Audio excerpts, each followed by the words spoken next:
Nu vil jeg prøve at vise, hvordan man kan lave en dræbersneglefælde, sådan at andre snegle, som vi ikke vil have dør, det kan være vinbjergsneglene, ikke kan komme i fælden. Fordi jernvitriol kalder man det nu. Det andet er et udtryk, jeg havde, da jeg var gartner, arbejde i gartneri.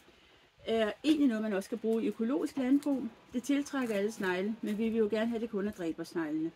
Derfor er det vigtigt, at det vi strør ud, udelukkende kan være til dræbersnegle. Så vi må gøre sådan, at snegle med hus ikke kan komme derind. Så det skal være, at man har 2 underskåle, jernvitriolen, og jeg har så offret en af mine strikkeringe, som jeg nu er ved at gøre klar, sådan at sneglene kan komme igennem. Altså kun dræbersneglene. Ups! Jeg har valgt, der er 4 huller her.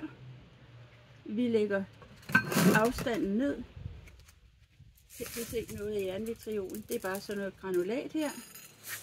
Det hælder vi noget ned af her. Sådan. Det der sker er, at dræbersneglene spiser jernvitriolen.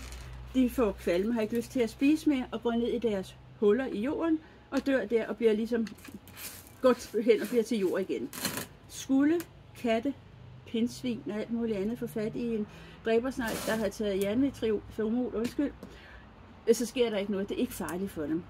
Men her laver vi en afstand, sådan at her kan dræbersneglene komme ind, men alle dem med hus har ikke mulighed for at komme ind. Hvis vi går lidt tættere på og ser, her kan dræbersneglene komme ind, men ikke de med hus. Så nu forsøger vi, og jeg skal nok følge op på, hvordan det virker. Det er ikke gift egentlig, men jeg har bare en idé om, at jeg ikke har lyst til at have det på fingrene.